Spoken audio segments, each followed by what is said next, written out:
Երկու օր առաջ Նոր-Նորքի թաղապետարանում խմբակային դաժան ծեծի ենթարկվեց ակտիվիստ Արթուր Չախոյանը։ Բարև ձեզ, եթերում խորագիր հաղորդաշարն է, կրկին Օրագիր Նյուզի եթերում ամփոփում ենք անցած շաբաթը։ Ես Գևորգ Էմինտերյանս, Մենուա Սողոմոնյանը եւ Հայաստանի Արհմիությունների կոնֆեդերացիայի նախագահ Էլեն Մանասարյանը։ Բարև ձեզ։ Բարև ձեզ։ Անցած շաբաթ աչքի ընկավ, այսպես ասենք, առատ ծեծով, շաբաթվա սկզբում ծեծեցին մի բժշկի, հետո Գյումրիում ծեծեցին պարեկների, ապա ուրեմն Նոր-Նորքի թաղապետարանում հանրային լսումների ժամանակ խմբակային դաժան ծեծի ենթարկեցին ակտիվիստ Արթուր Չախոյանին, ով անմիջապես դրանից հետո ձերբակալվեց եւ ուրեմն նրան մեղադրանք ներկայացվեց։ Ուրեմն մի կողմից տեսնում ենք, որ բռնության աննախադեպ ալիք է Հայաստանում, անկասկած սա ունի քաղաքական, սոցիալական հիմքեր, երևում է, որ ինչ-որ տեղաշարժեր են տեղի ունենում, բայց սա այդքան ուրեմն տխուր չէր լինի, զուտ է վիճակագրությունը, եթե չլինեին սրան արդարացնող կամ չտեսնող այս բռնությունը ուրեմն բաները, որ ոնց որ մարդիկ, իրավապաշտպաններ, համապատասխան կառույցներ եւ այլն կամ արդարացնում էին այս բռնությունը, կամ հատկապես ուրեմն Արթուր Չախոյանի հետ տեղի ունեցածը, կամ ասում էին, որ այսպես ինքն է մեղավոր, չպիտի գնար, չգիտեմ, ինչու էին մեղադրում։ Սա կարծում եմ, որ շատ խնդրահարույց կետ է, որովհետև սա նոր ինչ-որ բաների ալիք է բարձրացնում։ Իդեպ Արթուր Չախոյանի հետ կռվից առաջ նախորդ օրը եղել էին հեռախոսով հայհոյանքներ, ուրեմն դատապարտող ոչինչ չէր եղել, կանխարգելող ոչինչ չէր ձեռնարկվել, եւ հետո հաջորդ օրը դա դառել էր այսպես լայնամասշտաբ ինչ-որ բռնության տեսարան, ուղի եթերում թաղապետը ուրեմն այսպես իրեն թույլ էր տվել բռունցքներով հարձակվել ու ոչ մենակ իր, չգիտեմ, պաշտոնակիցների հետ հարձակվել եւ ծեծել էին Արթուր Չախոյանին։ Այստեղ մի ասպեկտ էլ կա, այդ քաղաքական շանտաժը, որը անմիջապես հնչեց Հանրապետություն կուսակցության հայտարարության եւ ուրեմն այլ թաղապետերի շուրթերից, այն էր, որ եթե Տիգրան Տեր-Մարգարյանի հետ մի բան կատարվի, այսինքն իրեն ազատեն աշխատանքից, ապա իրենք բոլորով հրաժարական կներկայացնեն, ինչը քաղաքական շանտաժ է, որովհետև Տիգրան Ավինյանը հազիվ կարողացել է այդ Հանրապետություն կուսակցության հետ դաշինքով դառնալ, էլի պակասող մանդատներով, բայց ինչ-որ ֆոկուսներով դառնալ քաղաքապետ, սա նշանակում է, որ եթե Հանրապետություն դուրս գա դաշինքից, ապա Ավինյանը զրկվելու է մանդատից, դառնալ է փոքրամասնություն, բայց սա ունի նաև ուրեմն շատ սկզբունքային պահ, որ օրենքը ստորադասվում է, բացահայտորեն ստորադասվում է քաղաքական կոնյունկտուրային, ու եթե Նիկոլ Փաշինյանը մարդու իրավունքներին, այո, եւ եթե Նիկոլ Փաշինյանը ուրեմն ոչինչ չձեռնարկի կամ ծածկադմփոց անի, ինչը որ երևում է, որ այդ ուղղությամբ է գնում, որտեղ դեռևս թաղապետը ազատված չի զբաղեցած պաշտոնից, ապա նշանակում է մեծ հաշվով, որ սա լրացուցիչ ապացույց է, որ քաղաքացիական պայմանագիր կուսակցության համար իր իշխանությունը ավելի կարևոր է, քան Հայաստանի Հանրապետության սահմանադրությունը, օրենքները եւ չգիտեմ, մնացած ամեն ինչ էլի։ Նիկոլ Փաշինյանը բնականաբար ոչինչ չի ձեռնարկելու այդ կապակցությամբ, բայց այստեղ դատախազության, իրավապահ համակարգի, ես հասկանում իրենց անգործության խնդիրն է նաև շատ մտահոգիչը մեղմ ասած։ Հասկանալի է, որ այդ համակարգերի գլխին կանգնած են մարդիկ, ովքեր որ աշխատում են քաղաքական նշանակմամբ, նրանց նշանակել է Նիկոլ Փաշինյանը, բայց այդ համակարգի ներսում իրենց համակարգի նկատմամբ պատկանելության զգացում, ընդհանուր առմամբ պատասխանատվության զգացում ունեցող գործիչներ, մարդիկ պետք է այս առնչությամբ ինչ-որ մի բան ձեռնարկեն։ Ներսից այդ պահանջը պետք է լինի, որ օրը ցերեկով տեսախցիկների առաջ խմբակային ծեծի է ենթարկվում մարդը եւ ինչ սպասում են քաղաքական հրահանգի, որ նոր իր ֆունկցիան կատարի դատախազությունը կամ այլ իրավապահ մարմինները։ Սա է ուրեմն սա հերթական անգամ ցույց է տալու, որ իրավապահ համակարգը գտնվում է քաղաքական հսկողության տակ եւ իրավապահ համակարգի անկախությունը Հայաստանում ցավոք սրտի գոյություն չունի։ Իսկ արարքը սա իհարկե քրեական պատասխանատվության խնդիր է եւ բոլոր բռնություն կիրառողները ենթակա են քրեական պատասխանատվության, իսկ Տիգրան Ավինյանը քաղաքացիական պայմանագիր խմբակցությունը Երևանի քաղաքապետարանի եւ Հանրապետություն կուսակցությունը նաեւ այստեղ քաղաքական պատասխանատվության հարց ունեն։ Այդ մարդը, որ իրեն սխալ ձևով է դրսևորել, սխալ է պահել, ինքը պետք է առնվազն հրաժարական տար, մինչև որ ինչ-որ պրոցեսներ կլիներ, ենթադրենք, եթե պարզվեր, որ այդուհանդերձ ինքը մեղավոր չէ, նորից գար, ենթադրենք, իրեն այդ կուսակցության մեջ մտներ, այստեղ քաղաքական պատասխանատվության հարց էլ կա, եւ սա մնալու է որպես պատասխանատվության բեռ նաեւ Հանրապետություն կուսակցության վրա եւ քաղաքացիների դիտարկմամբ սա ցույց տվեց իրենց վերաբերմունքը եվրոպական արժեքների նկատմամբ, թե ինչ են իրենք քարոզում բառերով եւ ինչպես են կիրառում այդ արժեքներին նվիրվածությունը պրակտիկայի մեջ։ Դե սա երևի թե բացառիկ է նաեւ նրանով, որ չգիտեմ, գուցե ասենք թաղապետը չգիտի ինչ է հեռախոսը, ասենք կարող ինքը շատ հին տղա է, չգիտեմ, ասենք միայն թելով հեռախոսա տեսել, լարով հեռախոս, ու չգիտի, որ հեռախոսները հիմա նկարում են, որովհետև ինքը, ասենք, նկարող լրագրող այդտեղ կանգնած ուղիղ եթերով, ուրեմն հարցակվում է եւ ծեծում է բանին, այսինքն կամ ինքը, չգիտեմ, ուղիղի հետ խնդիր ունի, չի հասկանում, որ դա չի կարելի ուղիղ եթերում անել կամ չգիտի հեռախոսը ինչ է, մյուս տարբերակը դա է, բայց ամեն դեպքում այս ծեծի առատությունը հիմք է տալիս, որ կարելի է օրինակ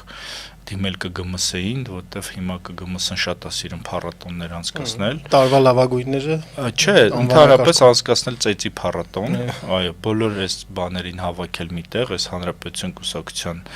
բաներին, ֆիդայիներին, այդպես առանձին բաներում նստած, թող իրանց կարողությունները գնան բաց դաշտում, այսպես ցույց տան, ծեծի փառատոն լինի, լավագույններին պարգևատրեն, հետո կարող ամեն ամսյա ծեծի պարգևատրումներ լինեն, հետո տարվա լավագույն ինչը լինի եւ այլն, ու ի վերջո կարող նաեւ վարչապետի բան լինի, գավաթ լինի, այո, ծեծի գավաթ լինի, որը վերջում գավաթով տան գլխին գա։ Պես ինչ է բան, հիմա կատակ, բայց ամեն դեպքում սա Հայաստանի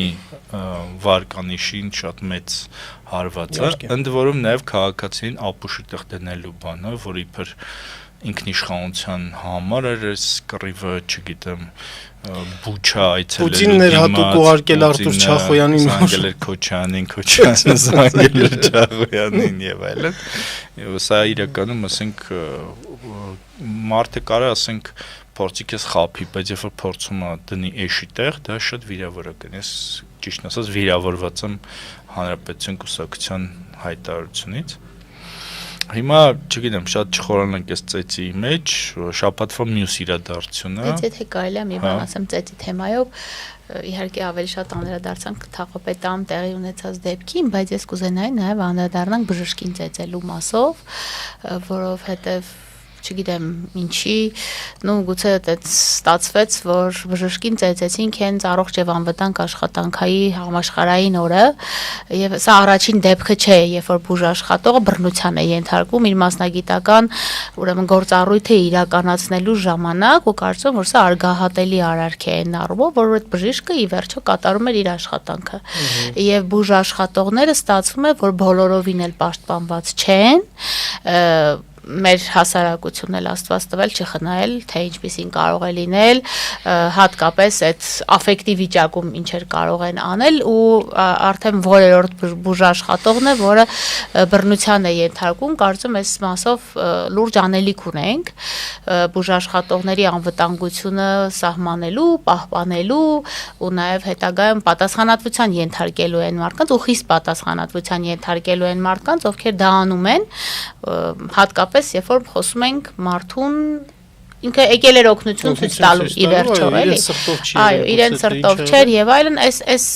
սրան պետք է լուրջ վերաբերել, որովհետեւ մարդը իր աշխատանքային պարտականությունները կատարելու ընթացքում բռնության է ենթարկվել։ Իրական բռնությունը շատ է ստացվում, մեզ մոտ շատացել է այդ բռնարարքներն ու բռնությունը, բայց աշխատանքային պարտականությունները կատարելու դեպքում հակավից, որ ոչ կռիվ կար, ոչ մի բան չկար, ոչ բանավեճ կար, ոչ վեճ կար ի տարբերություն ձեր մյուս օրինակի, այս պարագայում լրիվ անմեղ մարդու ուղղակի ծեծի ենթարկեցին, որ կարծում սրա մասով լուրջ անելիք ունենք։ Առաջի դեպքում էլ ասենք, ես բան չանենք, այսինքն ակտիվիստը քաղաքացիական հասարակության ներկայացուցիչը փաստորեն գնում է ինչ-որ բան անում, իր ֆունկցիայի մեջ է մտնում կամ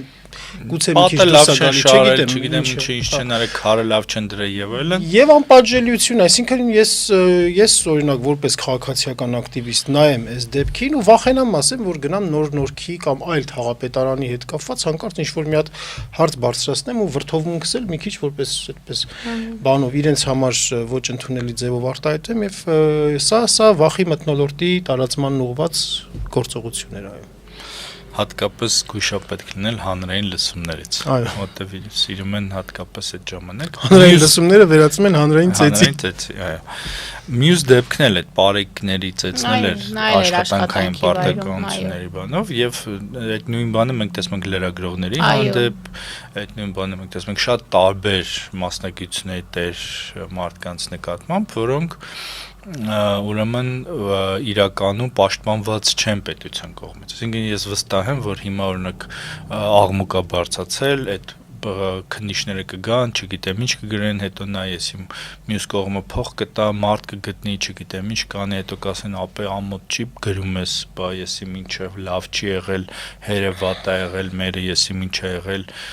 բան ես իմ ինչ մի հատ փաստաբան արանքում կհայտնվի, չգիտեմ ինչ որ հայաթից լավ տղեկ կհայտնվեն եւ այլն եւ ի վերջո պետությունը տեր չի կանգնի իր բժշկին։ Ես դրանում վստահ եմ, որովհետեւ ես ընդհանրապես շատ մեծ կասկածներ ունեմ, թե արդյոք Հայաստանում ինչ որ հանցագործություն բացահայտվում է, եթե դա բան չի իշխանության պատվերը չի, որտեղ սովորաբար ինչ որ սուր ծայրերը միշտ բան են արվում, այսպես հարթացվում են, ինչ են անում եւ այլն եւ մեծ հաշվով մարդ ասենք ծեծը կերավ, այլևս դրա համար եթե ինքը չգնա, ասենք մի հատ ավելի մեծ, չգիտեմ, զենք վերցնի գա իր արժանապատվությունը պաշտպանի, ոչ մի ձևով իր համակարգը չի կարողանում մարդուն պաշտպանել։ Բայց թողած ամբողջ օրը կխոսան, որ ես իմ ընտանեկան բռնություն, ես իմ ինչ եւ այլն բան, որը իրականում փուչ օդ թեմաներ են, էլի։ Դպրոցներում բուլինգի հետ կապված ինչ-որ բաներ են անցկացնում, ասենք սեմինարներ, բայց իրական կյանքում անպատիժ ձևով թողնում։ Ահա բուլինգը։ Դե վարչապետը ամեն 5 շաբթի օրը մտ բուլինգ անում։ Ինչ-որ մի հատ թեմա է ընտրում եւ բուլինգի ժամը գնում։ Ու նույն վերջը սկսել ենք իրան էլ անել, բայց դա բան չի անում։ Ավտոբուլինգը։ Երկրորդ այս շաբաթվա կարևոր թեման մայիսի 1-ն էր, որը ուրեմն անկախ Հայաստանում շատ երկար ժամանակ արհամարհված օր էր, որովհետև դա խորհրդային միության այսպես սիրելի օրերից մեկն էր, դրա համար ավտոմատ ուրեմն անտեսում եւ բան էին անում։ Միշտ այդ օրը կոմունիստները ինչ որ դուրս էին գալիս կարմիր դրոշներով քայլում էին, ասում էին, որ Լենինը թող հետ գա, այս անգամ բայց Վարդան Ղուկասյանին աջակցելուց հետո Վարդան Ղուկասյան խոշոր կապիտալիստին Գյումրիում քաղաքապետ դարձնելուց հետո կոմունիստական կուսակցությունը վերանայել է իր հայացքները եւ այս մայիսի 1-ին չարեց ոչ մի երթ, ոչ մի ցույց, այլ Լենինի վերադարձ չեն ուզում, բայց դրա փոխարեն երթ արեց Արմեիությունների կոնֆեդերացիան։ Բայց էլի Լենինի վերադարձ չեն ուզում։ Որտեղ Լենինը արդեն 101 տարի է ինչ մահացել է, 100 տարուց հետո արդեն էլ ակտուալ չի։ Կարլ Մարքսի վերադարձ ասում Սունդուկյանի թատրոնը, որը այնտեղ բեմադրություն արել, բայց սա թողնենք, տեսնենք ինչ բեմադրություն, հետո դրա մասին կխոսենք։ Բայց ամեն դեպքում հարգելի են, մենք տեսնում ենք, որ իրականում աշխատողների աշխատավորների իրավունքները Հայաստանում արհամարված են, ստորադասված են, համատարած ձևով, աշխատանքային պայմանագրեր, օրենսդրություն, չգիտեմ, մինիմալ աշխատավարձ, ամեն ձևով, որ անկյունից որ նայես, թեև Նիկոլ Փաշինյանը հանդես է գալիս որպես աղքատների թագավոր, բայց ես շարունակում եմ պնդել, որ ինքը սպասարկում է հարուստների շահերը եւ ուրեմն սովորական մարդիկ շարունակում են ուրեմն այսպես իրավազուրկ մնալ։ Ես կուզեմ լսել նաեւ քո կարծիքը, Լենջան, թե ինչա պետք անել, որպեսզի մարդիկ ավելի պաշտպանված լինեն։ Ես էլ հարցը փորձեմ մի քիչ ես ավելացնեմ։ Այ ես եւ Մենուան այդ աշխատանքային իրավունքի ոտնարման զոհեր ենք, մեզ երկուսս են վռնդել են։ Բայց չգիտեմ, մենք աշխատավոր ենք, արդյոք թե չէ, այդ իր այդքան ծանր տարա, բայց Մենուան դա շատ ծանր տարա, որտեղ ընդհանուր մինչեւ դատարանները մայում։ Ես էլ եմ դատարաններ գնում։ Բայց ոնց ծանր չես տանում։ Բայց հավաքի ես բան արեցի, համասանի դիմաց ասուլիս արեցի, դու չարեցիր դրա համար։ Ես ավելի երկար էի համասանում Պերճախոսություն ունես։ Ինձ Էլեն ջան, գիտեք ինչն է հետաքրքրում ավելի շատ, տեսեք խորհրդային միության ժամանակ մայիսի 1-ը նշվում էր որպես աշխատավորների համերաշխության օր, աշխատավորները բոլորը ոնց որ պետության աշխատավորներն էին, այսինքն աշխատավորները իրենք համենայն դեպս թղթով հռչակված էին որպես գերակա դասակարգ իրենք, հա, եւ նրանց աշխատանքը, նրանց իսկապես ծանր ու տաժանակիր աշխատանքը արժևորելու համար այդպես մեկ օր հատկացվում էր այդ օրվան, որ աշխատանքային չէր լինում եւ մարդիկ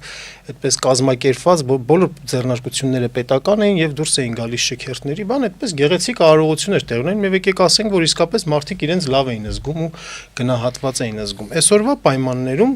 մի քիչ չեմ կարողանում ես պատկերացնել հետեւյալը, քանի որ աշխատավորների, բարիք ստեղծողների, գոնե նյութական բարիք ստեղծողների մեծ մասը մասնավոր ոլորտում են աշխատում, այսօր ինչպես կարելի է այս մայիսի 1 կամ ինչպես պետքա վերաիմաստավորել այս մայիսի 1-ը, երբ որ առաջվա կարգերը չկա, աշխատավորի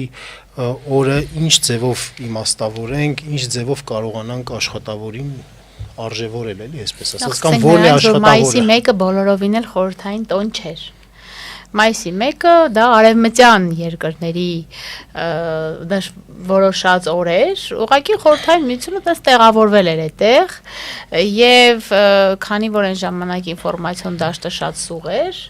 աշխատողները բոլորը համոզված էին, որ Լենին Պապին շատ լավն էր,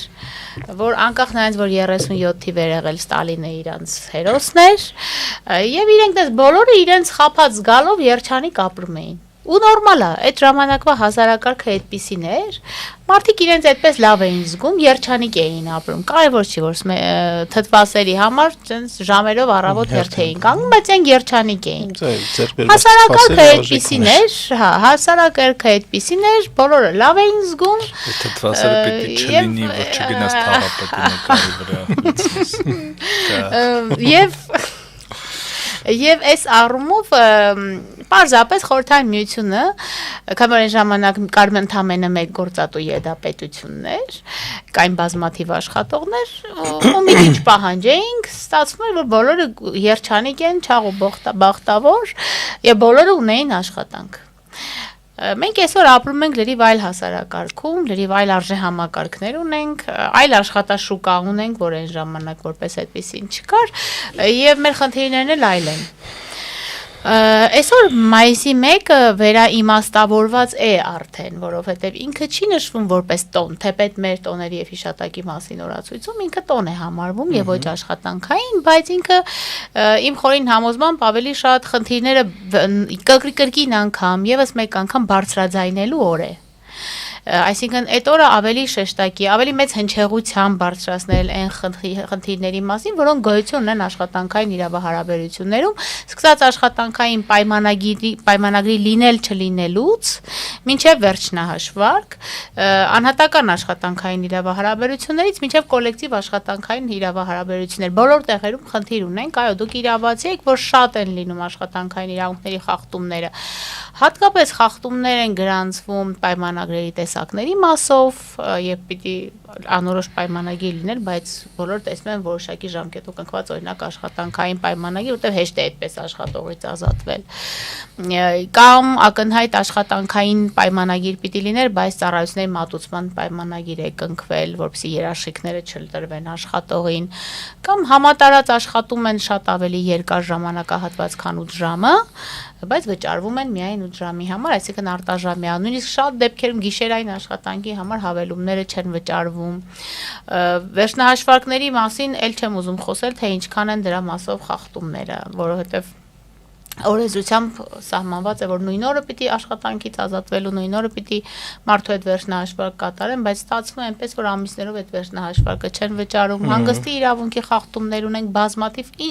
աշխատանքային օրենսգրքով բոլոր իրավունքները, որոնք նախատեսված են, բոլորի մասով ունենք խախտումներ։ Այլ հարց է, որով մի քիչ ավելի շատ, որով մի քիչ ավելի քիչ, կարգապահական դույժերի կիրառման դեպքում ունենք սխալ կիրառումներ, այսինքն այս բոլորով էլ ունենք խնդիրներ, այո, ունենք խնդիրներ, բայց եթե մենք հիմա գնանք նայենք միայն օրենսդրությունը, ապա օրենսդրությունը լավն է։ Գոնե անհատական աշխատանքային իրավահարաբերությունների մասով մենք այսօր ունենք ավելի լավարկված օրենսդրություն, քան ունեինք օրինակ 2000-ականների, ասենք 2004-ին է ընդունվել աշխատանքային օրենսգիրքը, 5-ին ուժի մեջ է մտել, ինչ ունեինք այն ժամանակ ու ինչ ունենք հիմա իրապես սարեր ձորեր են, բայց հիմա փաստորեն չկա տեսչությունը, որ գնա ստուգի աշխատողների։ Հիմա ես դրան կանդրադառնամ։ Ուրեմն այն ինչ որ ունենք, ինքը հնարավորինս մոտարկված է մեր միջազգային պարտավորություններին, այսինքն այն կոնվենցիաներին, միջազգային փաստաթղթերին, որոնք Հայաստանի Հանրապետությունը վավերացրել է, հիմա ավելի մենք մոտ ենք դրանց։ Այլ հարց է կոլեկտիվ աշխատանքային հարաբերությունները, որտեղ խայտառակ են խախտումները, կոլեկտիվ աշխատանքային հարաբերություններում արմությունների իրավունքների խախտումներ, արմությունների գործունեությանը միջամտություն, խոչընդոտում արմությունների գործունեությանը, միավորման ազատության սկզբունքի խախտում, այսպիսի խախտումներ շատ են արձանագրում։ Բնական է, շատ տեղերում աշխատողները չեն ուզում դրա մասին խոսել, վաղի մթնոլորտ կա, գործազրկության հետ կապված խնդիրներ կան, սոցիալ-տնտեսական խնդիրներ կան, որոնց մասին ուղղակի ուզում են լռել, հարմարվել։ Եվ իրականում օրինակ մենք երեկվա երթը հենց վերաբերում է նրան, որ աշխատողը հնարավորինս իրազեկ լինի եւ հասկանա, որ ցանկացած խախտման հետևից պետք է գնալ, պետք է պահանջատեր լինել, որովհետև հնարավոր է վերականգնել իրավունքը, ինչի օրինակները մենք ունենք կոնֆեդերացիան։ Մենք դատական գործեր ենք շահում, իրավունք ենք վերականգնում, այսինքն հնարավոր է դա պարզապես պիտի դրա մասին ասվել։ Իսկ եթե աշխատողը չի ուզում դրա մասին ասել, դու ուղղակի ոչինչ չես կարող անել։ Այսինքն այստեղ պետությունը կոնկրետ ինչ բան ունի, անելիք ունի։ Պետությունը այստեղ մշակույթ ստեղծելու պարտավորություն ունի իրապես, եթե խոսում ենք կոլեկտիվ աշխատանքային հարաբերությունների մասին, եւ ինքը պիտի հենց լինի այդ առաջին օրինակը եռակողմ հանձնաժողովում։ Այսինքն մենք ահագին տևական ժամանակ է չունենք եռակողմ պայմանագիր, այսինքն գործատներ, արմությունները եւ պետությունը, իհարկե այստեղ այնպես չի, որ պետության մեղավորությունը պիտի հանուն արդարության նշեմ, որ այստեղ պետությունը ուզում էր ունենալ դա, պարզապես գործատուների կողմը չունեինք, հիմա փառք Աստծո ունենք արդեն գործատուների կողմը եւ արդեն հանրապետական կոլեկտիվ պայմանագրի նախագիծը կա։ Կգնա ստորագրման։ Ինչպես Անունը այդպես չդնենք։ Հանրապետական կոլեկտիվ հանրապետական կուսակցության հետ չեն կարող։ Իրականում ինքը եռակողմ կոլեկտիվ պայմանագիր է։ Դու դա աշխատանքի միջազգային կազմակերպության ընդունած եզրույթ է, այնպես որ դա դրա հետ կապ չունի, բայց հասնում էր ասել։ Բայց եթե ասենք անդրադառնանք այդ կոլեկտիվ հարաբերություններին, պետության դերակատարումը այստեղ պիտի լինի եւ օրենսդրության մասով լավարկելը եւ բարեփոխումները ու այն առաջարկները, որոնք արվում են սոցիալական գործընկերների կողմից եւ իր օրինակով այստեղ օրինակ ցույց տալը, որովհետեւ եթե մենք խոսում ենք եռակողմության մասով, ապա կառավարությունից միակ նախարարությունը, որ այստեղ իրոք կատարում է իր գործառույթը, դա աշխատանքի եւ սոցիալական հարցերի նախարարությունն է։ Բայց չէ որ սոցիալական գործընկերներին վերաբերում են թե կրթությունը, թե էկոլոգիան, թե էկոնոմիկան, բոլորն էլ վերաբերում են։ Այսինքն ցանկացած օրինագիծ, որը վերաբերում է սոցիալ-տնտեսական իրավունքներին, որը վերաբերում է աշխատանքային իրավունքներին, ինքը պիտի եռակողմ քննարկում անցնի։ Բայց ամենաշատը քննարկվում է դա աշխատանքի եւ սոցիալական հարցերի նախարարություն։ Չկա այդպիսի նախագիծ, որը ինքը տանի առանց արմությունների եւ գործատուների հետ քննարկման։ Իդեպ մի հարց էլի տամ աշխատանքի եւ սոցիալական ապահովության նախարարության ֆունկցիաների մեջ սոցիալական ապահովությունը ինձ հասկանալի է, բայց այդ աշխատանքի ֆունկցիան որտեղ է դրսևորվում, որ անունը աշխատանքի եւ սոցիալական աշխատանքի են տեղավորվել։ Չէ, իրականում աշխատանքի եւ սոցիալական հարցերի նախարարության ֆունկցիան միայն սոցիալական խնդիրները չեն, այսինքն միայն նպաստները չեն, միայն հաշմանդամություն ունեցող մարդիկ չեն եւ այդ թվում նաեւ աշխատանքային իրավահարաբերություններն են եւ աշխատանքային օրենսգրքի առաջին հասցեատերը հենց իրենք են մշակում օրենքում փոփոխությունները կամ լրացումների նախագծերը, հենց իրենք են, այո, եւ հենց զբաղվածությունը ամբողջությամբ իրենց ֆունկցիան է։ Իրենք աշխատատեղ ստեղծողը չեն, բայց զբաղվածության մասով հենց աշխատանքի եւ սոցիալական հարցերի նախարարության գործառույթն է եւ իրավունքների ու պարտականությունների մասով եւ օրենսդրության մասով եւ քաղաքականություն մշակողն են։ Էլեն իսկ ինչպես է լինում, էլի որ ամբողջ աշխարհում արմիությունները այդպես գործադուլ են անում, դուք չեք անում։ Չէ, վախենալու կառույցներ են, բաներ են, հաշվի են նստում, մաֆիան փորձում է գա արմիություններում բան ունենա, ձայն ունենա եւ այլն, իսկ Հայաստանում Ես ուրախ եմ, որ մաֆիան արմիություններում չի ուզում գալ եւ ձայն ունենալ, որովհետեւ մաֆիա ասելով չգիտեմ ում նկատն է գուցե օլիգարխիկ համակարգի եւ այլն։ Եվ որ ֆիլմերը տեսա։ Այդ 1900-ականների են սկզբի մասի, Չիկագոյի մաֆիոզների մասին երևի տենց ֆիլմեր ես նայել, կամ օրինակ նայել ես Կուլակ ֆիլմը, որ արմիության մասն էր, հետո ինքը հենց մաֆիոզ դառավ, բայց ես ուրախ եմ, որ մենք այդ բարքերը չունենք Հայաստանի Հանրապետությունում, բայց ինչ վերաբերում է ձեր ասածին, ապա ասեմ, որ Հայաստանի Հանրապետության պարագայում արմիությունները լիազորությունները արմիությունների չափազանց քիչ են եւ դա է պատճառը որ մենք այսօր նախաձեռնել ենք իդեպ հենց նախարարության հետ արմիությունների մասին օրենքի փոփոխություններ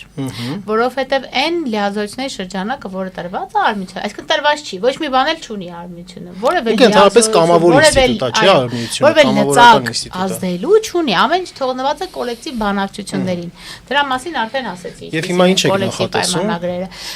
աշխատանքային հարաբերությունների հիմա մենք նախատեսում ենք արմիությունների մասին օրենքում փոփոխություններ որտեղ որ ավելի փորձում ենք արմիություններին շատ գործառույթ տալ, ավելի հզորացնել արմիությունների դերակատարում, օրինակ այսօր արմիությունները ունեն աշխատանքային օրենսդրության նորմերի կիրարկման նկատմամբ ոչ պետական հսկողություն։ Ինչ է սա տալիս։ Ոչ մի բան չի տալիս։ Ոչ մի բան մեծ իմաստով, երբ որ մենք խոսում ենք ոչ պետական հսկողության մասին, սկի պետական հսկողություն ունեցող աշխատանքի եւ տեսչական մարմնի լիազորություններն են քիչ։ Ուր մնաց թե ոչ պետականի մասով խոսեցիք տեսչական մարմնի մասին։ Մենք 2021 թվականից աշխատապահական եւ աշխատանքի տեսչական մարմնին լիազորությունները վերադարձվել են, բայց ամբողջությամբ չեն։ Այսօր աշխատանքի տեսչական մարմինը իրավունք չունի ուղղակի ցանկացած ժամանակ մտնել ցանկացած կազմակերպություն փորձել ստուգում իրականացնել, որքանով են պահպանվում աշխատանքային օրենսդրության նորմերը։ Պիտի անպայման լինի դրա համար դիմում մի 3 օրում ինքը զեկուցագիր գրի, հետո 3 օր առաջ իրանց տեղեկացնի, որ գիտես գալու եմ քեզ մոտ ստուգման, նայել իր մոտ ամեն ինչ լուծի խնդիրները ոչ մի, գնա ու արձանագրի, որ ոչ մի խնդիր չկա։ Այսինքն սա է մեր օրենսդրությունը այս առումով, այստեղ փոփոխության ենթակա է օրենսդրությունը այն դեպքում, երբ որ մենք վավերացրել ենք միջազգային կազմակերպության, աշխատանքի միջազգային կազմակերպության 81 կոնվենցիան, որը ասում է, որ տեսուչը ցանկացած ժամանակ, այդ թվում գիշեր ժամանակ իրավունք ունի մտնելու ցանկացած կազմակերպություն իրականացնելու ստուգում եւ արձանագրելու բնականաբար ցավոք սրտի մենք չունենք այսօր այդ լիազորությունը տեսչականին չենք տվել այսինքն պետական է ժամանակ կար որ ուներ այդ տեսչությունը կար այդ լիազորությունը ուներ բայց ոչ մի չէին անում Միջև կարծեմ 2007 թիվը դա 14-ին վերածվեց տեսչության այդ լիազորությունը ազգային ժողովի թեթև ձեռքով այն ժամանակ, որովհետև ազգային ժողովում հիմնական ովքեր էին այն ժամանակ գործատուները խոշոր, եւ դրա համար տեսչականը, այսպես ասած, գրեթե փակ վիճակում էր։ Բայց այսօր տեսչականը ավելի գոն է, հա, ավելի ուզում է աշխատել, հիմա էլ գործիքը չունի։ Նու հուսամ մենք անընդհատ դրա մասին ասում ենք, տեսչությունը ինքը բնական է պետք է ամենի շատ դրա մասին ասի ու մտահոգվի ու ասում է, բայց դա բերում է նրան այսօրվա վիճակը, որ մենք օրինակ շինհրապարակում մահ ենք գրանցում։ Հենց նույն ապրիլի 28-ին մենք հա այդ Զորակի փողոցում ունեցանք շինհրապարակում, եթե տեսուչը ժամանակին կարողանար գնալ այնտեղ նայել, գուցե կանխարգելել այդ իրավիճակը եւ այդ մահը չգրանցեինք։ Ծայրահեղ վատ թվեր ունենք դժբախտ դեպքերի աշխատանքի վայրում, այդ թվում մահացու ելքով։ Այսինքն որտեղ ոչ ոք կանոնների չի հետևում։ Որովհետև մենք ասեմ ավելի, մենք չունենք էլ այդ կանոնները, Գևորգ, մենք չունենք առողջ եւ անվտանգ աշխատանքի ուրեմն ապահովման նորմեր, կանոններ ու ստանդարտներ, այն ինչ որ ունենք, իրենք վաղուց հնացել են։ Ճիշտ է, ուժի մեջ են, բայց իրենք հնացել են վաղուց եւ այսօր գրեթե չգործելու հավասար մի բան են ու շինհրապարակում թե գործատուն, թե աշխատող այդ հրահանգավորումը գուցե չեն էլ անում ու չեն էլ անցկացնում։ Իհարկե գուցե կան այնպիսի, ասենք, պատասխանատու տնտեսվարողներ, որոնք դա անում են, բայց մեծամասամբ այսօր մենք չգիտեմ, ստացվում է ոնց որ այնքան շատ շինթույլտվություններ ենք տվել, հատկապես Երևան քաղաքում ամեն քայլափոխին ունենք շինհրապարակ, բայց ոչ մեկ չի կարողանում չենք կարողանում վերահսկել այդ շինհրապարակի անվտանգությունը, որի համար ունենում ենք մահվան ելքով դեպքեր, այդտեղ էլ ասենք արմիություն չկա, ոչ մեկ չի կարող հսկել, որտեվ չկա չես էլ կարող մտնել, մենք ընդհանրապես կարող ենք դրա մասին բարձրաձայնել ասել, բայց տեսչականին էլ չենք տվել այն լիազորությունը, որ այդ մարդիկ գնան կարողանան ստուգել, եւ բացի այդ էլ մի ուրիշ հարց էլ կա տեսչական մարմնի առումով, իրենք ռեսուրսն էլ չունեն մարդկային, այդքան գուցե աշխատանքը, չգիտեմ, գրավիչ չէ, մարդիկ չեն գնում տեսուչ աշխատել, Գևորգ իման չեն ուզում դες վրաց գնան տեսուչ աշխատել, բայց ո՞նց կլինի, մեր որովհետեւ աշխատավարձը ցածր, պատասխանատվությունը մեծ։ Եվ այս այն դեպքը չի, ձեր ասած հայերս, ես մոտապես հասկանում եմ, չէ՞։ Սիրում ենք էլի ստուգել ուրիշների աշխատանքը։ Ստուգել, քննադատել եւ այլն, բայց քանի որ ինքը իրապես ծանրաբեռնված աշխատանք է, այս պարագայում տեսուչի աշխատանքը, շատերը չեն էլ ուզում գնալ այնտեղ աշխատել, իրենք միշտ թափուր հաստիկներ ունեն։ Ես ուզում եմ անդրադառնալ այդ մայիսի 1-ի տոն լինելու բանին, էլի գաղափարին։ Ես էլ ուզում անդրադառնալ, ասա։ Բայց հա իհարկե մեծի իրավունք։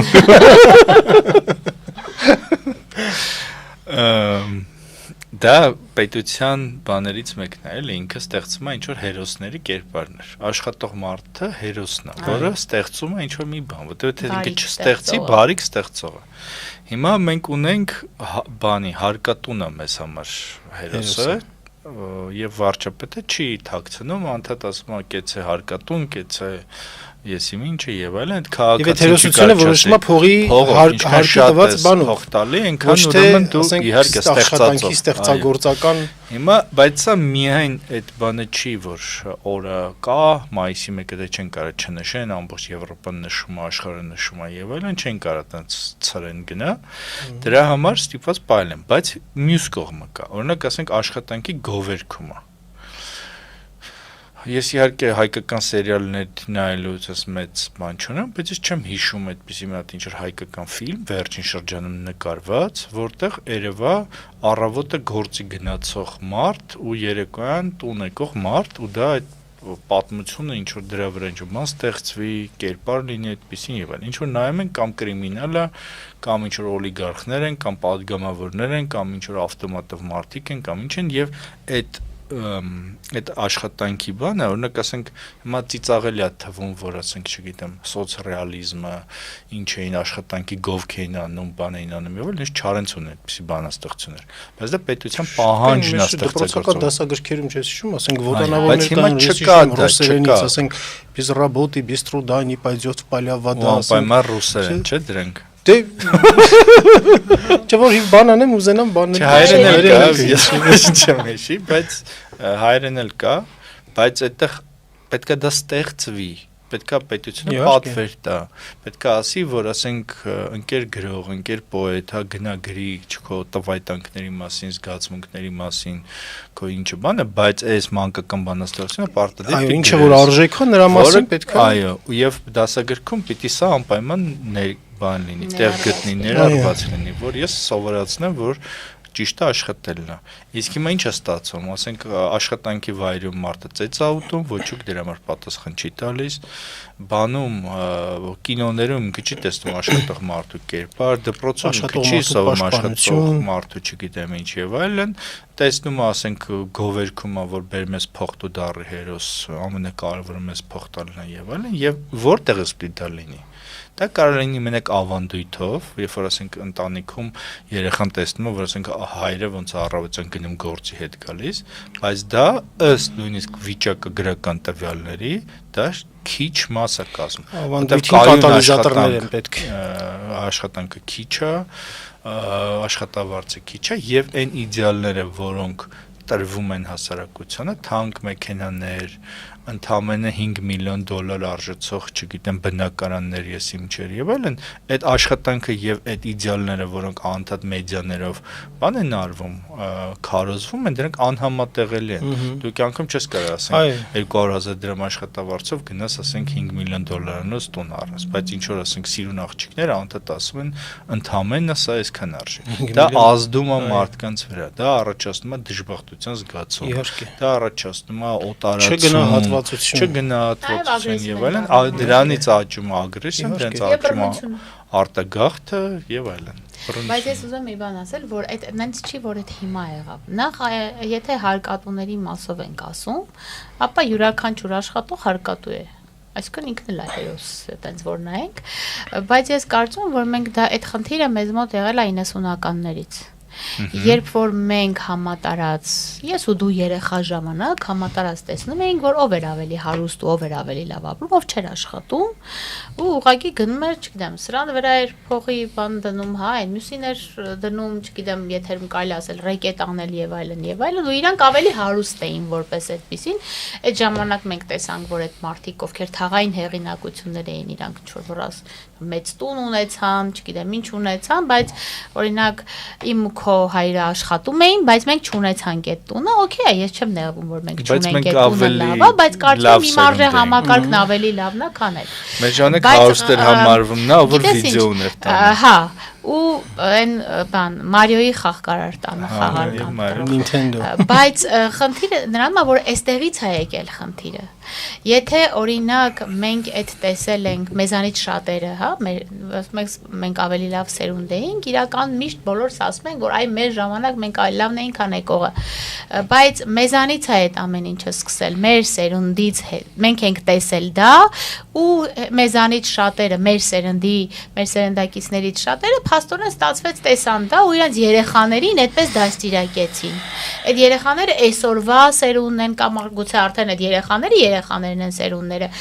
բայց այդ վատ սովորույթները դարձան մշակույթ ու ստացվեց, որ ով որ քիչ է աշխատում կամ ով որ ավելի հեղինակություն է, թաղային է եւ այլն, ինքը չի գնում, չգիտեմ, գիտնական դառնա, ինքը չի գնում մաթեմատիկ դառնա, ինքը չի գնում երաժիշտ դառնա,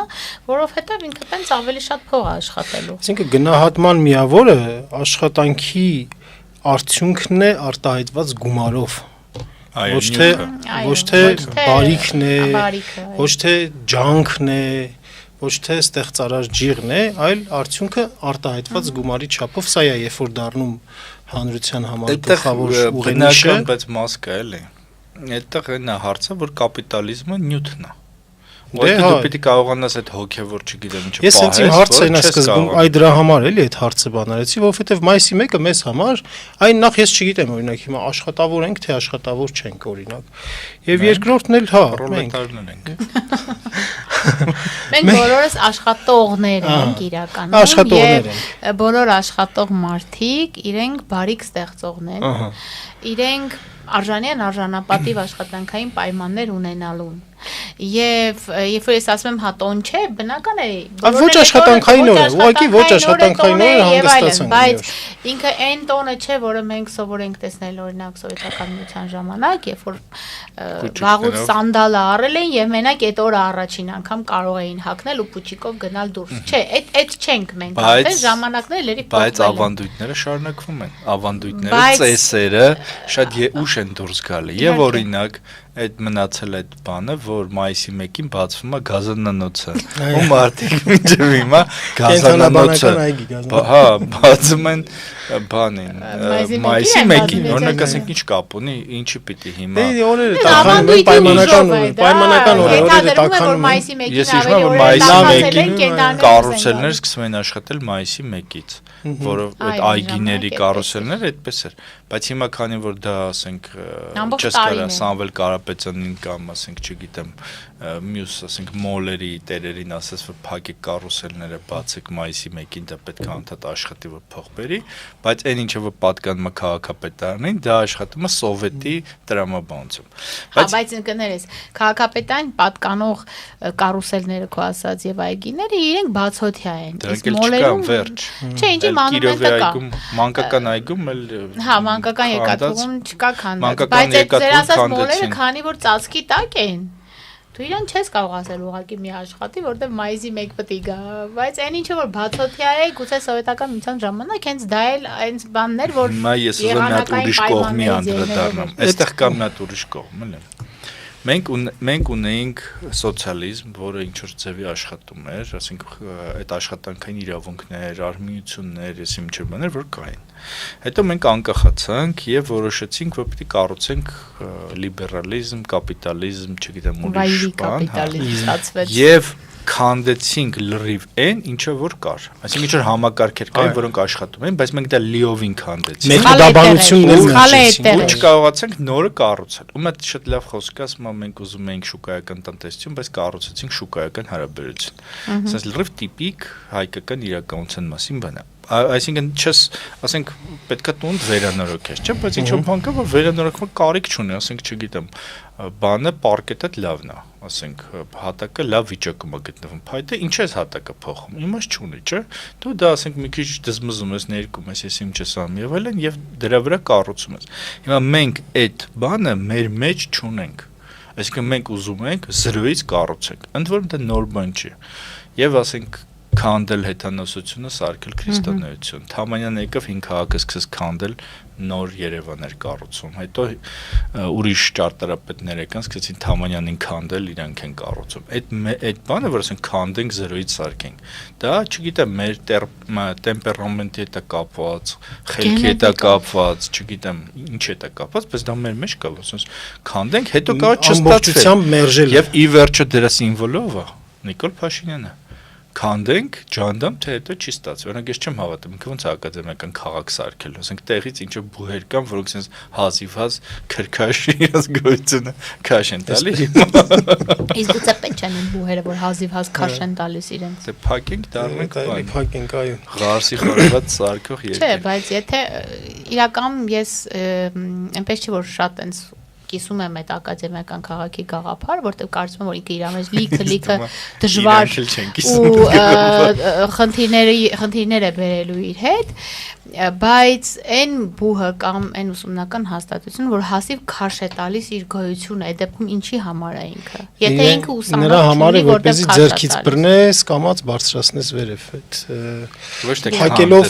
փակելով հիմա իմ ասած ելն չեն, դա է օպտիմալացնելա պետք է դեպքում իրեն։ Գուցե կրթական ծրագրերն եւ ոչինչ չանելը դա շատ հեշտ է։ Իրականում այ ես համաձայն եմ, որովհետեւ ես նաեւ համաձայն եմ այն գաղափարից, որ նույն խորհրդային միությունը բավականին լավ բաներ ուներ, որոնք պետք է ժառանգել ու բերել, բայց մենք Իրանից ժառանգել ենք մենակ վատ բաները, անկեղծ։ Այդ շատ վատ բաներ ժառանգել ենք, բայց այն ինչը որ լավ էր, մենք բոլորովին չենք ժառանգել։ Օրինակ,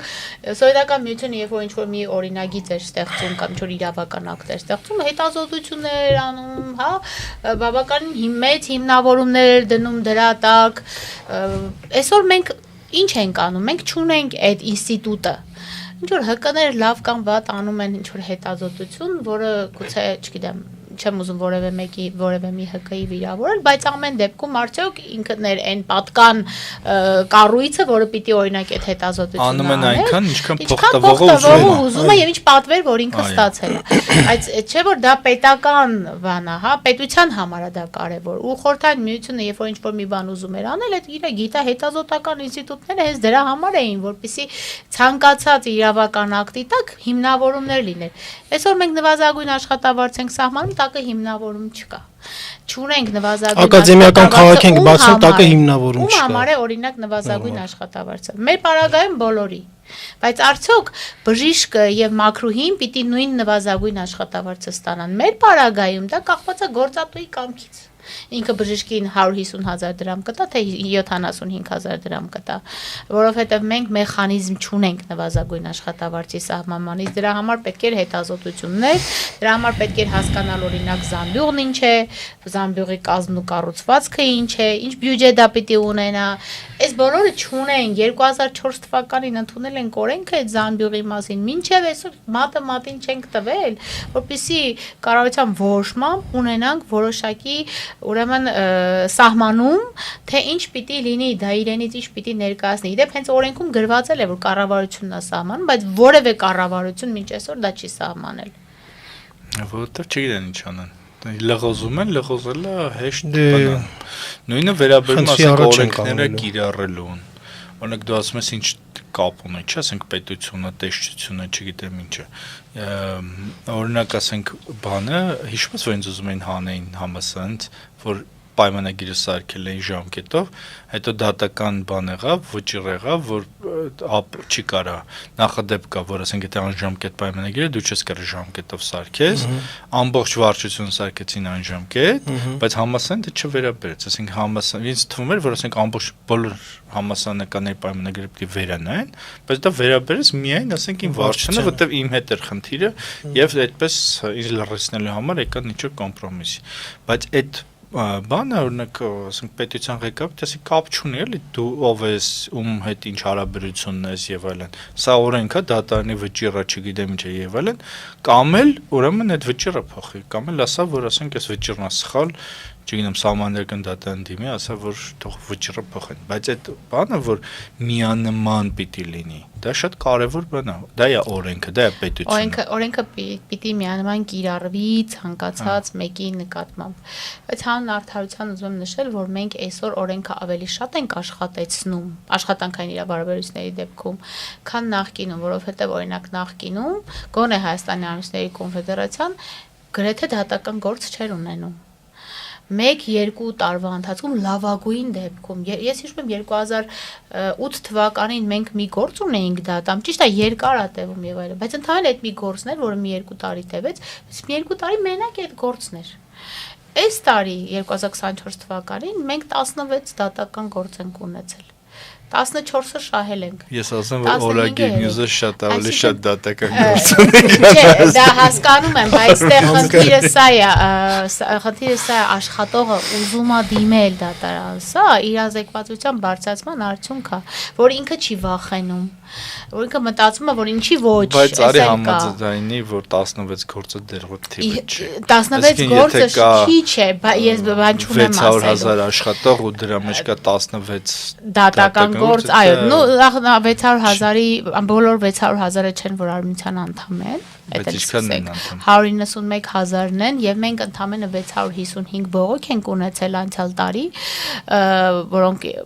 խորհրդատվության կամ միջնորդագրերի միջոցով լուծում են ստացել եւ իմիջիալոտ ասեմ ոչ բոլոր բողոքներն են եղել, որոնք օբյեկտիվ իրապես ճիշտ են եղել շատ դեպքերում նաև աշխատողները բողոքում են բայց մեղավորն իրենք էին այստեղ էլ բացատրական աշխատանք բայց այս բոլորը ասենք նույնը ես չեմ կարող ասել օրինակ 2000 չգիտեմ 10 թվականին 17 թվականին կամ չգիտեմ 2004 թվականին հա այդ տարիներին ընդհանրապես ոչ մեկ չէր խոսում իր աշխատանքային իրավունքից նախկիններն էին չեմ ուզում նախկիններն էական չեն բայց այստեղ մարդու իրավագիտակցության մասին է խոսքը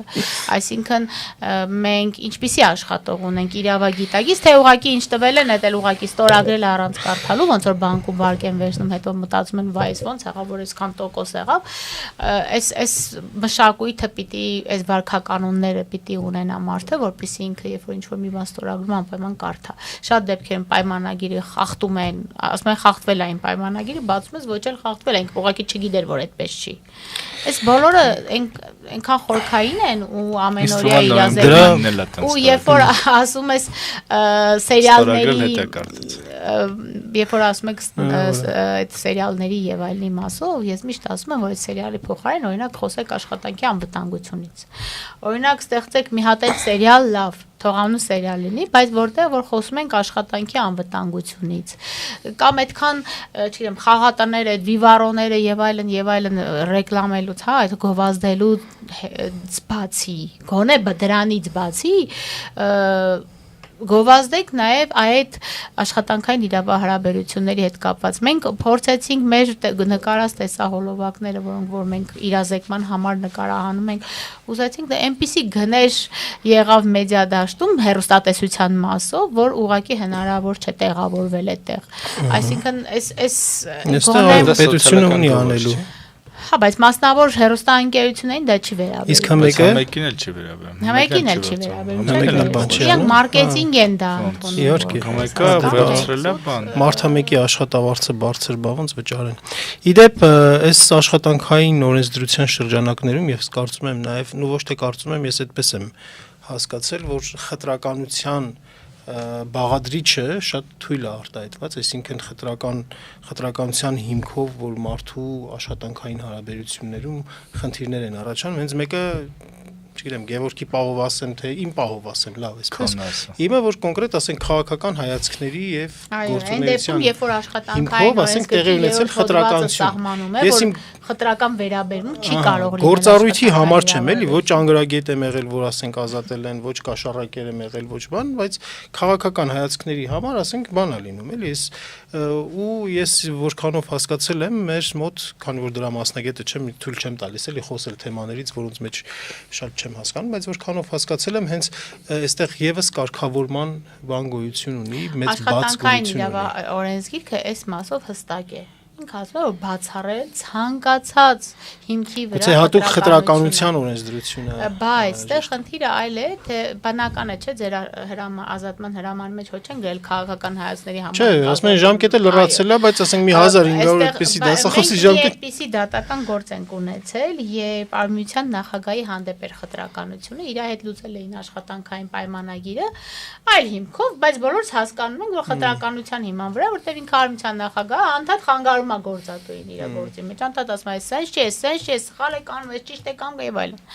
Իր աշխատողին ազատել էին աշխատանքից։ Մենք դատարանում հասանք նրան, որ ապացուցեցինք, որ սա խտրականության հիման վրա ազատում է եւ աշխատող վերականգնվեց աշխատանքում։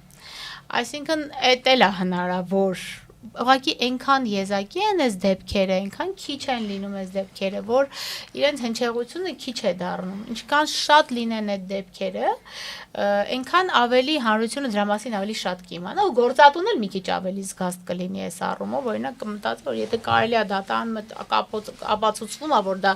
ոչ թե այս հիմքով էր, այլ հենց տողատակը խտրականության դեպքներ, ինքը երկու անգամ կմտածի նման պարագայում աշխատանքային իրավահարաբերությունները դադարեցնելու ժամանակ։ Ես կարծում եմ Էլեն ջան, որ մենք ունենք իրականում երկկողմանի խնդիր էլի։ Համ աշխատողն է անպաշտպան իրականում, համ գործատունը անպաշտպան, որովհետև մի կողմից լուրջ եմ ասում։ Օրինակ ասենք համասարանում այդ հիերարխիկ բանը, հա իհարկե, բայց Նիկոլ Փաշինյանի հետ ինչ ասես կարա անի, ինչ ասես, ինքը ում պիտի դիմի։ Պիտի գա ինձ դիմի, որ ես իրեն պաշտպանեմ։ Ուզում ասեմ, ինքը շատ իրական ինքը աննախանձելի վիճակում է գտնվում։ Իր հույսի ինչ-որ մարդիկ են, որոնք գիտի, որ ասենք մի 5 տարի առաջ այլ հայացքներ ունեցել եւ հիմա էլ սպասում են, երբ ոդկա սայթակելու, որ իրեն հոշոտեն։ Իրականում պատկերը դա է։ Բայց հիմա մեծ հաշվով, ասենք համասարում այդ հիերարխիկ համակարգը որ կար, չէ՞, մարդիկ ասենք դողդղալով իրենց ղեկավարներին եւ այլն, որտեւ ասենք ժամկետը գալիս է եւ միանձնյա որոշում է, որ կուզեմ կհանեմ, կուզեմ չեմ հանի, կերկարացնեմ ժամկետը։ ոչ մի վերադաս մարմին չկա, օրինակ չկա այդպեսի բան, ասենք մեկը դեկային ասի, ոնց էս ասենք, այս տաղանդավոր մարդն դուս տուժել կամ ոնց է։ Միակ բանը որ կարող ասի, ասենք ընդդիմադիր հայացքներ ա ունեցել, Լևոնական է, Սերժական է, Քոչարյանական է, չգիտեմ ինչական է եւ դրա համար հանել է։ Միշտ էլ դա եղել է շատ, ասում ես, հիմնավոր բան, որ շառա բան են, բայց այդ տաղանդավոր մարդիկ իրական միշտ շառ են, այսինքն տաղանդավոր մարդիկ միշտ ուրիշ ձև են մտածում, դրա համար իրենք բան են, պիտի իրենք համասան պաշտպանված են, այս մեկ, երկրորդ, ասենք դու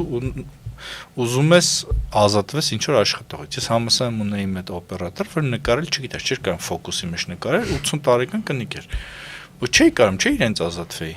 որտեվ իր ոչ մի բան չկար, որ ասենք ինքը ինչ պիտի կարողանա անի, ինչ չպիտի կարողանա։ Պաշտոնի անձնագիր պիտի ունենար Չունի, չկար այդ բանը։ Այդ գործատուի խնդիրն է։ Ու ասենք բանի գեղամի կնգա, ռեկտորի կնգա ընկերուհիներ, եսի միշներ, ով ասես զանգում էր, ով ասես եսի ինչ էր անում, իրեն չհանես, ինքը չքեշում այդ պատմությունը։ Բաներ ասում եք կամ էլ չեք ունենալու վիդեո, կամ էլ ես չկարեցա արխիվը ստանամ, ինքը ասենք 100 տարի նկարել էր, հետո տուն էր տարել ու բաներ անում։ Գժանոց էր մի հատ իսկական։ Համասանի արխիվ չունի։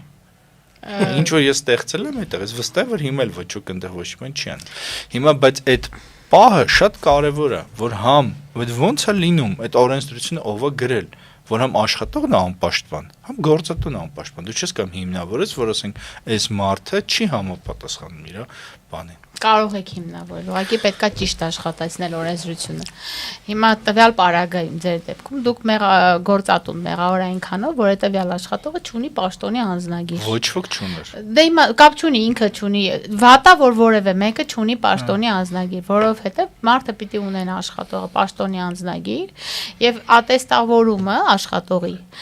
դրված է գործատուի վրա, այսինքն գործատուն է որոշում աշխատողի հմտությունների եւ ունակությունների համապատասխանությունը մասնագիտական տվյալ աշխատանքում։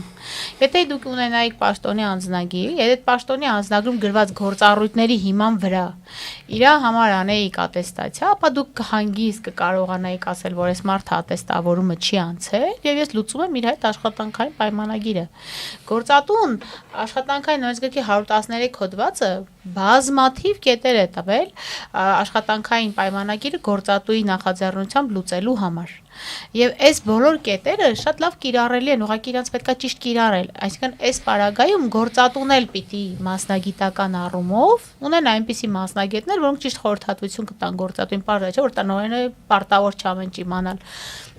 կոնկրետ աշխատանքային օրենսգրքի մասով։ Այսինքն պետքա ուղղակի ճիշտ կիրառելություն ունենալ եւ երբ որ մենք խոսում ենք աշխատանքային օրենսգրքի մասին, ինքը ոչ աշխատողի համար է, ոչ էլ գործատուի համար լավ կամ վատ է, հա, ինքը պետք է համակարգի այս երկուսին։ Իրականում այսօրվա օրենսգիրքը հնարավորինս համակարգող է ու ավելի լավն է, քան նախկինում։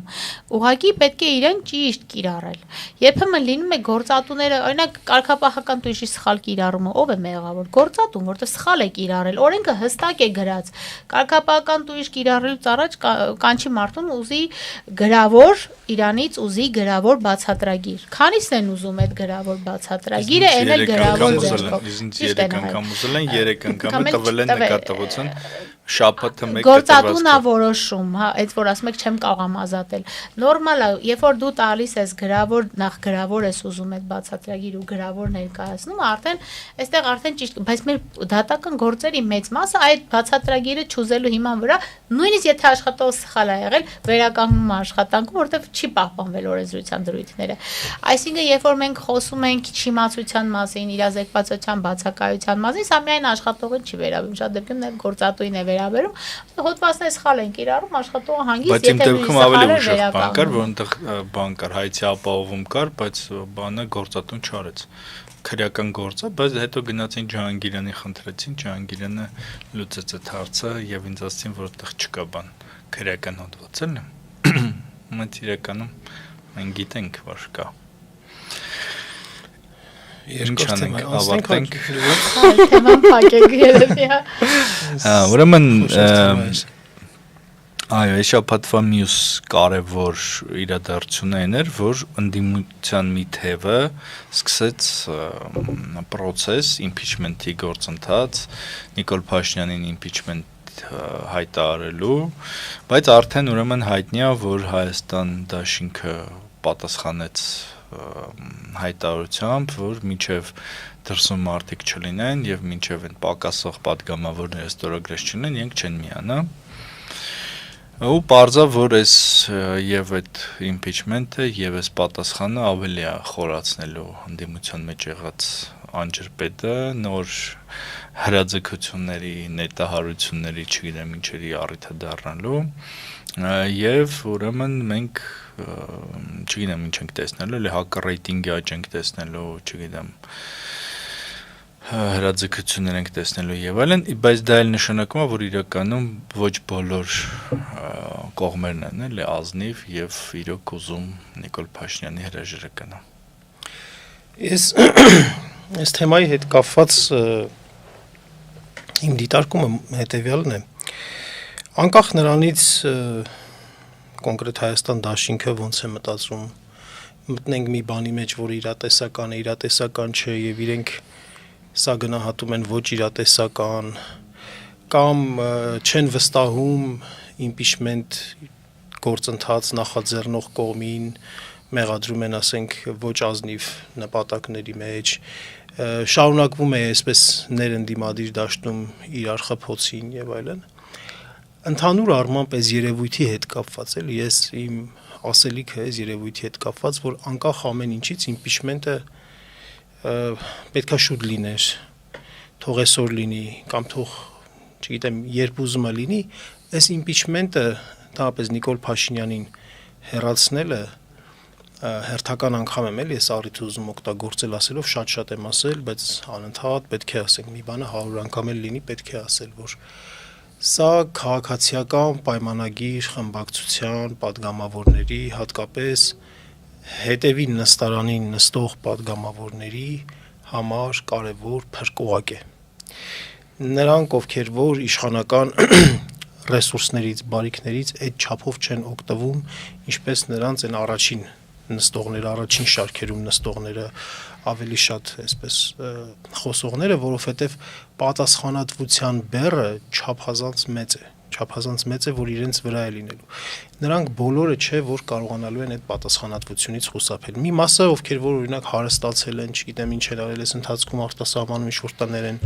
կարողացել ստեղծել եւ այլն, գուցե կարողանան գնալ, որովհետեւ իրենք հավերժ չեն լինելու, ակնհայտ է, որ հավերժ չեն լինելու։ Ու նրանց մեծ մասը շարունակելու են մնալ, ապրել այստեղ, իրենց հարազատները։ Ու սրանից բխող բոլոր բաներով, հետևանքներով, ինչ հետևանքներով, որ մարդամեջ չեն կարողանալու դուրս գան, որովհետև իրոք իրենք արել են քայլ, իրենք պաշտպանել են մի իշխանության, որը շատ մեծ հանցանքներ է գործել երկրի ժողովրդի հանդեպ։ Իրենք այդ դրա պատասխանները չեն կարողանալու տալ, որ չեն կարողանալու ասել, որ դե գիտեք ինչ, մեզ ժամանակին չէիք ասել, չէիք զգուշացրել։ Անկախ իրատեսականությունից այս գործընթացի եւ դրա նեղ քաղաքական նկատառումներից ես այս գործընթացի այդ պատկերն եմ ուզում շեշտել, այդ կողմն եմ ուզում շեշտել, հենց քաղաքացիական պայմանագրի պատկերը։ Մենուա ջան, ինչ որն է, էլի, ինչի վրա ես հենվում, որ ասում ես, որ չեն կարողանալու փողոց դուրս գան։ Ինչն է քեզ նախադեպ կա այդպեսի։ Ես հիմա Չէ, միչև հիմա մենք ունենք 5000 տարվա պատմություն։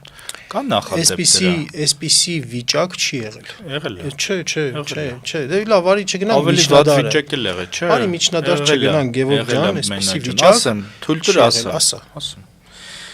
Հայաստանում կա երկու հատ մայիսյան գյուղ։ Ինչի անունով են այդ մայիսյան գյուղերը։ Ինչ կապ ունի։ Ոնց։ Հայաստանի Հանրապետության դեմ ապստամբություն են բարձրացրել, այդ ապստամբությունը եղել է մայիսին, այդ մայիսյան ոչ թե հերոսամարտի անունով, այլ այդ ապստամբության անունով։ Հիմա Հայաստանի Հանրապետության դեմ բարձրացել է ապստամբություն, հետո օկուպացիոն զորք է եկել Հայաստանի Հանրապետությունը գրավել է, այդ ապստամբության անուններով գյուղեր է կոչել։ Մինչև հիմա այդ ապստամբության հերոսների անուններով դպրոցներ կան, կիսադնիրներ կան, չգիտեմ ինչեր կան եւ այլն։ Լավ է Ղուկաս Ղուկասյանի բանը հանեցին այդ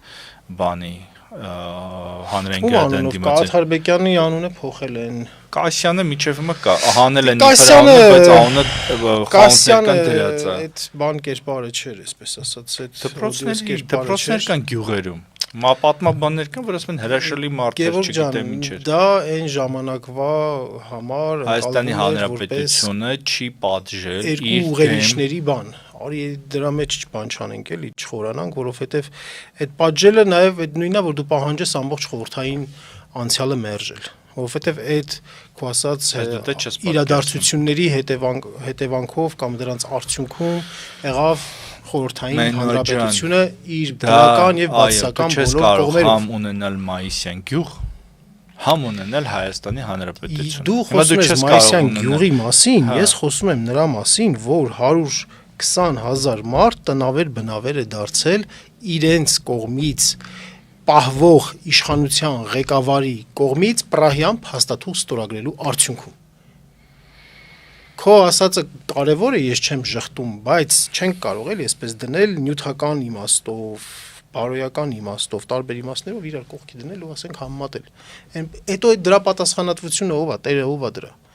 Ես չգիտեմ, ում պետք է պատասխանատվության ենթարկեին, ասենք, դրա հետ կապված, Մայիսյան գյուղերի հետ կապված, ում պետք է պատասխանատվության ենթարկեին։ Ոչ մեկին անունը տիփոխեն։ Դե անփութությունը, չգիտեմ, ֆայմները չի հասել կամ բա ինչն է բա խնդիրը։ Որտեվ կարող ասենք ռուսները ջղայնան։ Դե լավ, Կասյան Փողոցյանն փոխեցին Վազգեն Արաքչյանին, արի քեզ ուրիշ ձևի հարցը տամ։ Մա այդ ասենք պարզվի,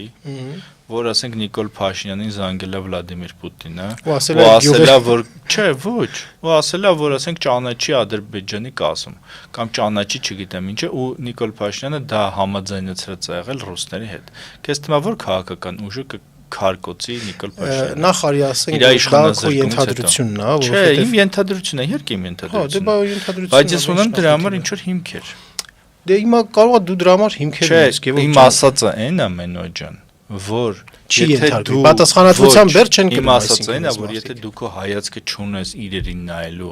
այլ դու նայում ես այլ հայացքներով, կարող ասենք հիմա մենք ասում ենք, որ դուք բան եք ենթարկվելու, բայց դա պարզի որ չի իրենք էին հերոսները։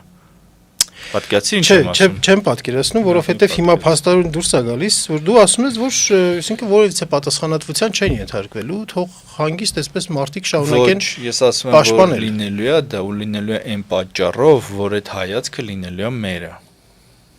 Ես ասում եմ, որ եւ այդ Մայիսյան գյուղերն են փոխվելու եւ Ալավերդի քաղաքի անունը փոխվելու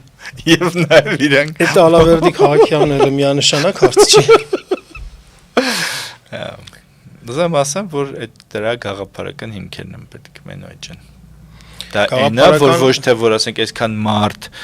բան է եղել, այլ դա հայրենիքի դավաճանությունն է։ Դե հա, բայց հայրենիքի դավաճանությունը դու երևույթն ես ասում, ես դրա դրսևորումն եմ ասում, ինչ տարբերություն։ Դավաճանության արդյունքում եղել է այն, որ 120,000 մարդ դավաճանների պատիժ մենակ այն դեպքում,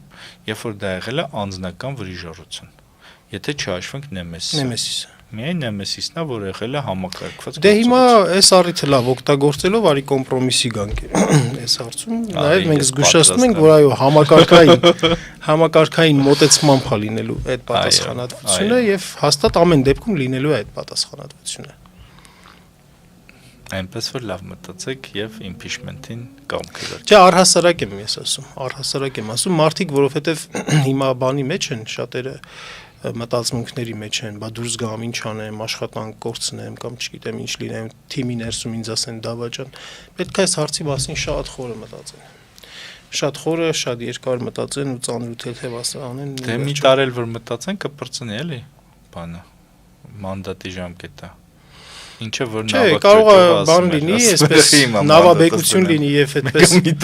նավաբեկություն լինի եւ նավի խորտակման process լինի, շատ արագ բոլորը մեկ էլ տեսնենք մեզնից ավելի բան են, այսպես ազգայնական են ու Իսկ դու կասկածում ես։ Մերժող են։ Իսկ դու կասկածում ես։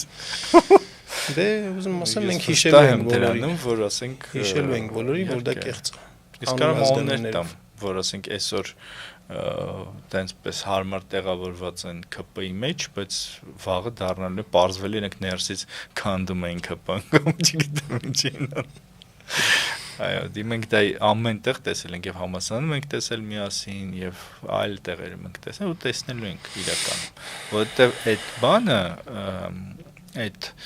ոնց ասեմ, դա մարդկային բան է, մտածողություն է, տեսակ է, դաստիարակություն է, արժեքներ են եւ այլն։ Եվ այդ մտավորականները, եւ այդ գիտնականները, եւ այդ ամեն ինչը նույն ձևի տեղավորվել է հաջորդ բանի, բայց այո, մենք այդ մասին Ես ավելին ասեմ, դրա Թուրքիա մտնի գրավի, կպարզի, որ այդ մարդիկ թղթեր ունեն, որ իրենք բան են, արմատներով թուրքեր են։ Եթե ասենք, չգիտեմ, հնդիկները կան գրավեն, կպարզի, որ իրենք հնդիկներ են կամ Շիվա շարանգներն են այո։ Դրա համար մենք էլ խոսում ենք, մենք էլ խոսում ենք, որ այդ երևույթը պարսավելի է։ Մենք էլ արձանագրում ենք, որ այդ երևույթը պարսավելի երևույթ է։ Ուրեմն եկեք այս ուրախ նոտայի վրա, հուսադրող նոտայի վրա ավարտենք մեր շնորհակալություն հայտնենք այսօրվա շաբաթվա ոդքասթը, այո, Այլեն ջան, շատ շնորհակալություն, որ եկար, մեզ լուսավորեցիր, որ դեռ ամեն ինչ կորած չէ։ Սիրելի հետևորդներ, հիշեցնեմ, որ խորագրի այս շաբաթվա հյուրը Հայաստանի Արհմիությունների կոնֆեդերացիայի նախագահ Էլեն Մանասերյանն էր, ես Գևորգ Էմինտերյանս եւ Մենուա Սողոմոնյանը ձեզ հետ կհանդիպենք հաջորդ շաբաթ եւս։ Հաջողություն։ Հաջողություն։